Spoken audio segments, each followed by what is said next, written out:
If you want to stop your panic attacks, you're going to have to, I guarantee you, you're going to have to do this. There is no way around it. You're going to have to question your worst fears, the worst fears that drive your panic, right? So everybody who has a panic disorder has fears. They're usually really intense fears that crop up right before a panic attack or during a panic attack. And these are fears typically about death, I might die, or thoughts like, oh my God, I'm gonna have to deal with this forever. I'm gonna have panic attacks forever. Or maybe they're just very unique, very personalized fears. Like I just recently came across an individual who said that their worst fear was that they'll vomit in public, because I believe that he said that it happened once. But there's all kinds of fears. Usually there's fears, I'm gonna die of a heart attack.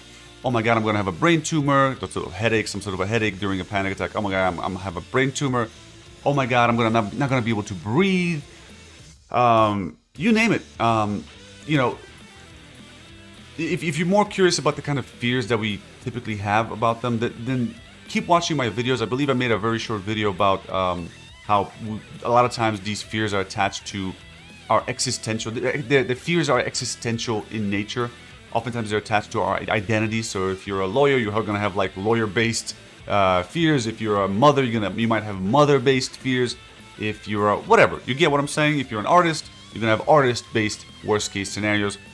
Not always, but sometimes it's like that, and then sometimes it's just, I don't want to have another panic attack. I'm terrified of having to deal with another panic attack, or I'm terrified of having a panic attack forever for the rest of my life, right? So what we have to do is we have to undermine the confidence that we have in those fears. Nothing's going to change if we don't do this, okay? So let me give you an example of what I mean by undermine. If, let's say, somebody threatens you, let's take two people. We're going to take person number one and person number two, and both people are threatening to punch you in the face. Person number one is huge dude, right?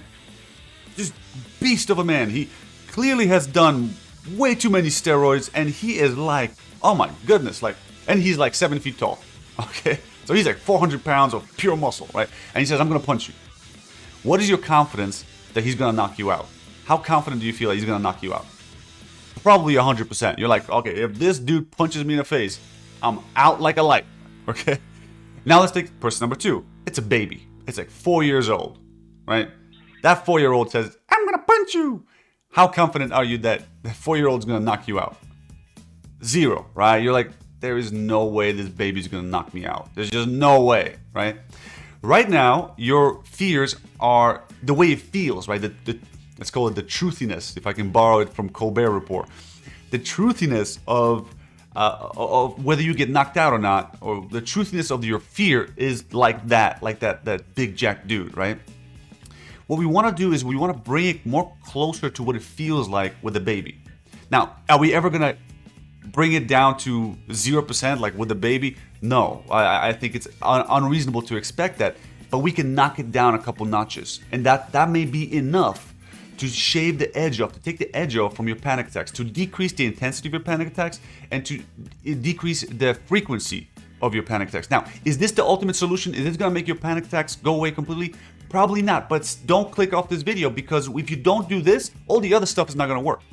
It all fits together. Everything fits together. So everything that I'm talking about on this channel, I'm basically breaking down treatment into little tiny bite-sized videos, okay? So I might be repeating myself a lot too, because I'm also trying to explain the same concepts in different ways. So, okay, so next thing that I want to discuss, the next thing I want to do is I want to give you examples of the types of the way in which we're going to question. Actually, no. What I'm going to give you an example of is I'm going to give you the questions some questions that you can ask yourself pertaining to your worst fears that will help you come up with better answers, alternative theories. Because ultimately, what's going to help you is you're going to come up with alternative theories. What are some other ways that you can look at this situation, right? And you're also going to question the legitimacy of those fears. So we're going to do that. I'm going to cover that. I'm going to cover that towards the end of the video. First, I'm going to cover some examples of how you might go about dealing with your existing fears, right? So just an example of a finished product. Let's say your worst fear is, I will have to deal with my panic forever. Okay. What could be a counter argument that you might say to yourself? I'm going to share with you, think about your own right now, but I'm going to share with you one of the ones that I used for myself, but I was only able to use this because I did a lot of work. So again, like I had to think about this a lot, right? So I don't know where you are in your panic development. I don't know where you are in your journey of trying to overcome this. So, if you've been at this for a while, you might understand where I'm coming from. You might believe the stuff that I'm about to say. If you're very far, if you're only just beginning your journey, you might not believe a damn thing I'm about to say. Okay, but I'm gonna present to you my counter argument, regardless, just so you get an idea. So my counter argument to the fear that I will have to deal with panic forever might go something like this. I'm not gonna have to deal with panic attacks forever. Each time I have a panic attack, that's an opportunity to desensitize myself to that panic attack. Each time I have a panic attack, I'm actually learning how to be more at peace with it. Even though it might be impossible to feel at peace fully with it, I can take the edge off by learning to lean into it, right? So all this stuff I'm referencing here, leaning into it, desensitizing, this is other stuff, other knowledge base that I had to build for myself and make sense of before I could really apply it into a counter argument that convinces me, right?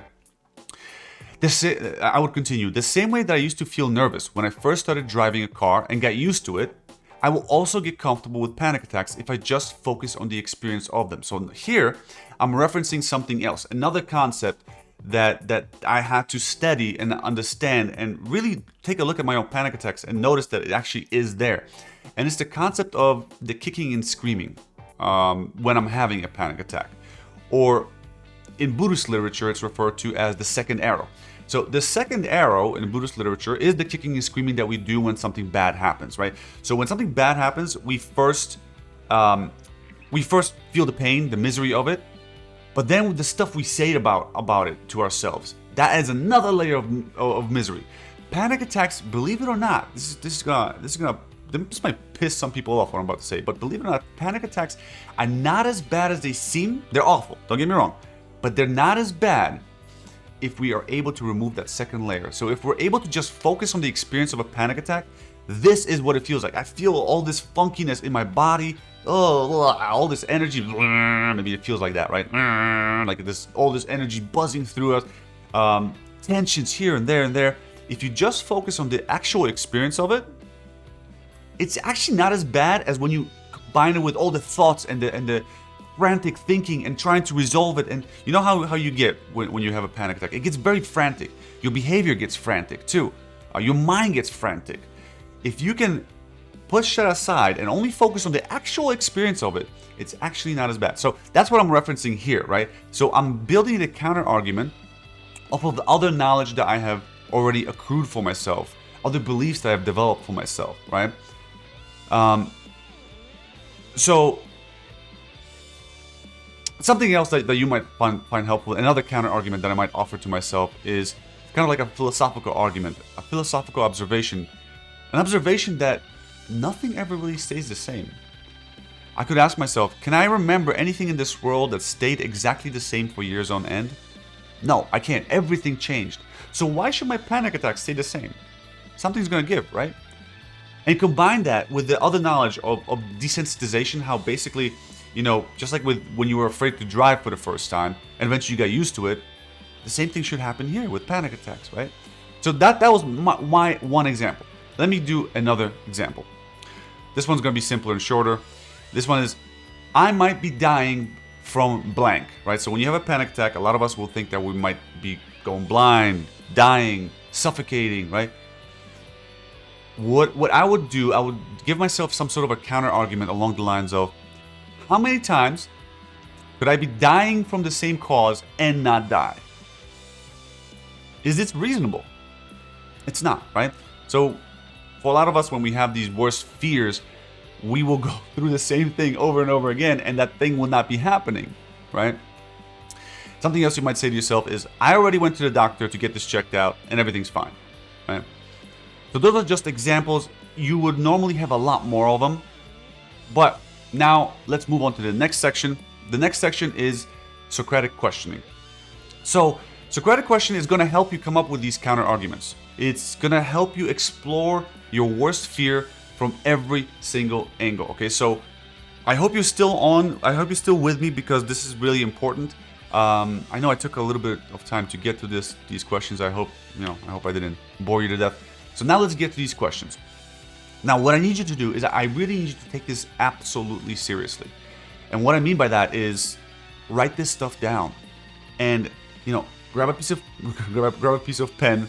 I meant grab a pen, grab a piece of paper. If you want to do it on your computer, do it on your computer.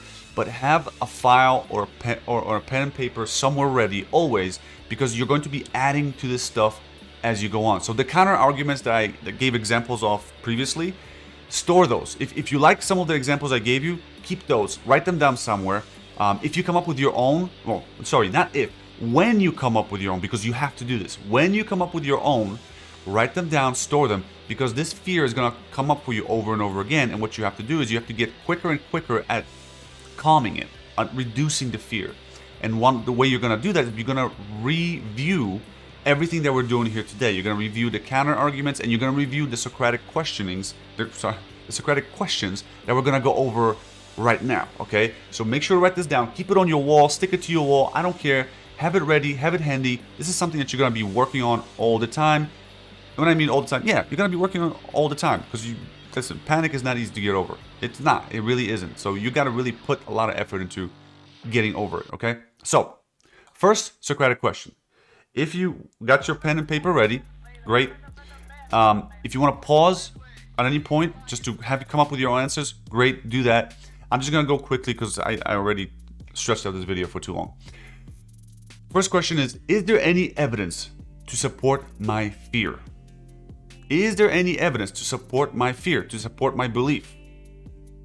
What is the evidence for it? What is the evidence against it? Okay. Another way of asking this question is, why do you think this is true? Could it be false? Why do you think it could be false? Okay, so that's the first question, or first set of questions. Next question. What led you to this fear? What led you to believe in this fear?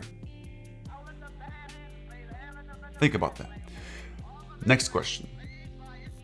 Is the evidence that you have to support this fear, is it good evidence? Is it strong evidence? Next question.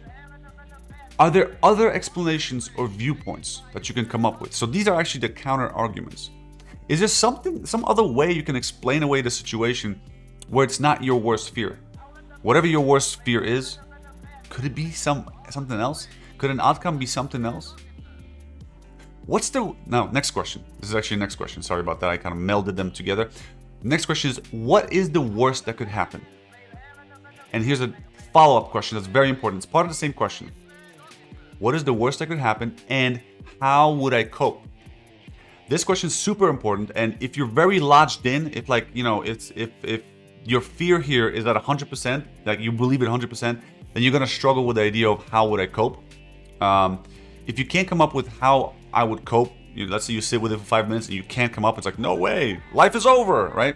If that's your response, then yeah, that's a very good sign you're very much locked in with your fear. That fear is very much, it's got its hands wrapped around your neck, right? So it's gonna take a lot of questions. Focus on the other questions. If you can't come up with how would I cope, focus on the other questions first, and then come back to the how I would cope, right? But you can probably answer what is the worst that could happen, right? You probably already have an idea of what that is.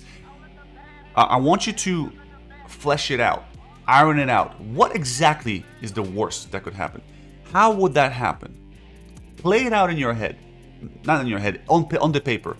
Okay, if the worst would happen, then this would happen, and then what happens, and then that would happen, and so what? Like, why is that important? Why would that be consequential? Well, because of that, and then what would happen? This, and why is that important? Oh, it's important because of that. Like, flesh it out, almost like do like a forecast into the future. You know, that's what I'm getting at. And the question is, how would I cope? How would I cope? What is the best? Next question. Sorry about that. I'm forgetting to announce next question. Next question is, what is the best that could happen and why? So now, the opposite of the previous question. What is the best that could happen? And why do you think that that is a possibility? Okay, next question. We already have the worst and we have the best. Now we're going to ask, what is the most realistic outcome? Okay, and why? And the last question, what would I tell a close friend if they were in this situation? Or what would a close friend tell me if I told them everything about this situation? What would a therapist tell you about this situation? What would a lawyer tell you about this situation? What would a scientist tell you about this situation? What would a doctor tell you about the situation? Just different ways of triggering different ideas in your own head, right? Get those creative juices flowing.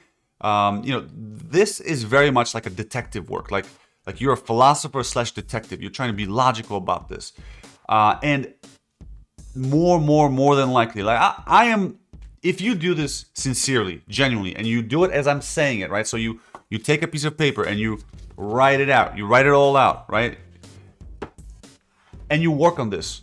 And this is not something that's going to happen like in 5 minutes. You got to work on this. You got to really devote yourself to this. And you really work on this. I'm 99% certain you're going to decrease the intensity of that fear. It's impossible for you not to. And the reason why it's not impossible for you not to is because all those fears, they are BS. They're not real fears. They might represent a real possibility. So for example, people will fear that they're going to die, right? But what is the possibility that they're going to die next moment? It's not. They've already experienced a panic attack so many times without the worst case fear happening, right? But is it possible that they will die? Yeah, no, it's a guarantee. We all will pass away one day, right? But is it likely that it's going to happen now or next year or the year after that or 2 years or 10 years from now? I don't know. It depends on how old you are, right? But what I'm saying is like the fears are usually the panic has a component of immediacy, there's a doom. Doom is around the corner, right? That's why it feels so awful. That's what it feels like during the panic attack. The doom is right around the corner. Something awful is about to happen. The doom and gloom, right? That is not realistic. 100%. That's not even 99%. That's 100%. So I know for a fact that you can take it from that 100% to a lower percentage. I don't know what percentage you can take it to. My ideal goal is if you can keep at this exercise until it's at least 50%. Until you go from 100% to 50%. And that can take you days. More than likely, it's going to be constant work day after day. You go to work, you go to school, whatever you do, come home, finish your homework, and then do this. Then you do this at least an hour a day. I mean, you got to be devoted to this, okay? Until you start noticing your fear doesn't have such a stranglehold on you. Please subscribe, hit the like button. I'm going to be making a lot of videos on panic disorder. I'm thinking of focusing my attention exclusively on this. I mean, after all, this is what I specialize in. So, there's going to be a lot of videos on this. I'm basically going to try to go over the entire treatment, everything that you got to do to kick the crap out of this problem, to get over your panic disorder. Leave your comments because, participation will really help me narrow my focus. Let me know what your experiences are, all right? So, yeah, I'll see you guys in the next video.